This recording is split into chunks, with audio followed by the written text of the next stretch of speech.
زمین کے کناروں سے باہر نکلے۔ تو انسان نے اپنی کوشش، پہلی کوشش 1961 میں پہلا انسان اسپیس میں گیا، اور 1965 میں پہلی عورت۔ اس طرح انسان اسپیس تک تو پہنچ گیا۔ اب اسپیس سے تھوڑا سا آگے اس سیٹلائٹ کو جاننے کی کوشش جو قدرتی ہے، یعنی کہ چاند کو جاننے کی جستجو کہ آخر چاند کیسا ہے، چاند کس مٹیریل کا بنا ہے، ہمیں اس کو جاننا ہے۔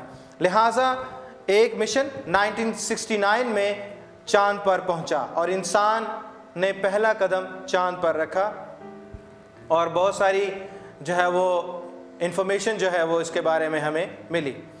بعد ازاں اس مشن کو کرٹیسائز بھی کیا گیا کہ یہ ایک ڈرامہ تھا، لیکن ہم اس بحث میں نہیں پڑتے، اور اسی بحث کو ختم کرنے کے لیے جو ٹرمپ نے ایک اور مشن جو ہے وہ 2020 میں لانچ کرنے کی جو ہے وہ پلان ہے کہ اب دوبارہ انسان چاند پر جائے گا، اور جو کنفیوژن ہے وہ ساری کی ساری ختم کر دی جائیں گی۔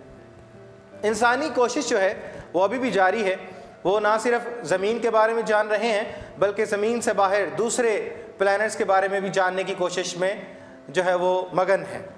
وہ مارس پہ اور مختلف جو سیاروں پر مختلف مشن بھیجے جا رہے ہیں، جس میں انسان کی ایک ہی کوشش ہے، جستجو ہے کہ وہ جاننا ہے کہ آخر جو دوسرے پلانٹ ہیں کیا ان کے اوپر بھی زندگی ہے یا کہ نہیں ہے۔ بہرحال یہ جستجو جاری ہے۔ اب اگر ہم تھوڑی سی بات اسی آیت کے دوسرے حصے پر کریں، آسمان کے کناروں، تو آسمان کے کنارے سے باہر نکلنا یہ ابھی سٹل ایک مسٹری ہے۔ اس مسٹری کو ہم پا نہیں سکے۔ اب بھی ایک زمین کے اوپر ہی ایک واقعہ ہے جس واقعے کو جو ہے قرآن پاک میں بیان کیا گیا ہے۔ قوم سبا کا ذکر جو ہے وہ 2 صورتوں میں آیا ہے قرآن پاک میں۔ ایک صورت نمبر جو ہے وہ 34 ہے، اور دوسری صورت جو ہے وہ 27 ہے۔ سورۃ نمل ہے۔ سورۃ نمل میں بڑی تفصیل سے یہ واقعہ بیان کیا گیا۔ یقیناً آپ سب جانتے ہوں گے اس واقعے کو کہ ہدہد جب ایک خبر لے کر حضرت سلیمان علیہ السلام کے پاس اس کے محل میں آیا، اور اس نے خبر دی کہ ہم سے دور ایک سلطنت ہے جہاں پر اللہ کی بجائے سورج کی پوجا کی جاتی ہے، تو یہ بات بڑی جو ہے وہ گراں گزری حضرت سلیمان علیہ السلام پر، اور انہوں نے فرض جانا کہ توحید کا پیغام ان تک بھی پہنچایا جائے۔ تو ملکہ سبا کو جو ہے وہ انویٹیشن دیا گیا حضرت سلیمان علیہ السلام کے کورٹ میں آنے کا۔ اب ملکہ سبا جو ہے وہاں سے روانہ ہو گئیں، اور وہ حضرت سلیمان علیہ السلام کے کورٹ میں آنے کے لیے حضرت سلیمان علیہ السلام کے ذہن میں آیا کہ کیا اچھا ہو کہ جس تخت پر ملکہ بلقیس، وہاں پہ ملکہ سبا جو ہے وہ بیٹھتی ہیں، اگر وہی تخت ہمارے پاس ہو، یہاں پر ہو، تو کتنا اچھا لگے گا، ان کو کتنا سرپرائز ملے گا۔ اب اس سوال کو دربار میں اٹھایا گیا کہ وہ تخت لایا جائے۔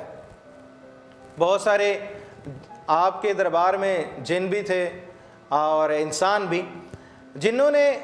ایک جن نے جو ہے وہ بہت زیادہ وقت مانگا اس تخت کو لانے کے لیے، لیکن قرآن پاک میں ذکر ہے کہ اسی دربار میں ایک شخص موجود تھا جو اس کتاب میں سے کچھ علم رکھتا تھا۔ اس شخص نے جو ہے وہ پلک جھپکتے ہی تخت وہاں پر لے آیا۔ اب یہ جو پلک جھپکتے ہوئے تخت یہاں پر پہنچ گیا، یہ بھی ایک مسٹری ہے کہ ابھی تک انسان اس کے اوپر سر جو ہے وہ کرید رہا ہے کہ آخر یہ کیسے ہو گیا، یہ کیوں کر ہو گیا۔ اس کے بارے میں ابھی انسان جاننے کی کوشش میں ہے۔ جس دن انسان کو یہ جستجو کامیاب ہو گئی کہ یہ کیسے ہوا، تو اس پہ بہت سارا ایک نیا ریولوشن آ جائے گا، ایک دنیا کیا کائنات سمٹنا شروع ہو جائے گی۔ دیکھیں، جب ایک انسان ہے وہ ایک شہر سے دوسرے شہر میں جو ہے وہ ایک لمبی مسافت کے بعد پہنچتا ہے تو اسے بہت وقت لگتا ہے، لیکن اگر اس حقیقت کو پا لیا کہ ایک شہر سے دوسرے شہر میں پلک جھپکتے ہوئے کیسے پہنچ سکتے ہیں، تو بہت سارے مشن، بہت سارے دوسرے سیاروں پر جانے والے مشن بھی آسان ہو جائیں گے۔ لیکن یہ سب کیونکہ اللہ تعالیٰ نے ہر دور میں علم کا ایک دائرہ رکھا ہے، جب تک ہم جستجو نہیں کرتے اس کو جاننے کی، اللہ تعالیٰ اس دائرے میں وسعت نہیں دیتے۔ لہٰذا اگر یہ ممکن ہو، اگر ہم اس مسٹری کو جان سکیں تو وہ بھی اسی کی قدرت سے، کیونکہ وہ ہر چیز پر قادر ہے، اسی کی دی ہوئی قدرت سے ہی انسان جان سکتا ہے۔ اور جب اللہ تعالیٰ نے انسان کو وہ قدرت دے دی تو انسان اس کے بارے میں جان جائے گا کہ آخر ایسا کیسے کر ہوا۔ تو یہ بات جو ہے، اسی چیز کو اگر آسمان کے کناروں سے، میں نے ابھی ریسرچ کی بات کی، اور ابھی تک اس کو صرف اور صرف مختلف ہالی ووڈ کی موویز میں جو ہے وہ فکشنائز کیا گیا ہے، اور اس کے علاوہ اس سے آگے کچھ نہیں۔ لہٰذا ہم یہ جستجو جو ہے وہ جاننے کی جاری رکھیں گے، کیونکہ کائنات ایک کھلا قرآن پاک ہے، اور اس پر غور کرنے کے لیے جب غور کریں گے تو غور کرنے والوں کے لیے اس میں نشانیاں ہیں اس واحد ذات کی جو میرا، آپ کا، ہم سب کا مالک ہے۔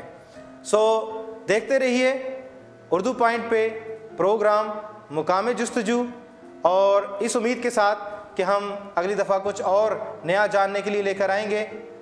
میں عمران افضل آپ سے اجازت چاہتا ہوں۔ اللہ حافظ۔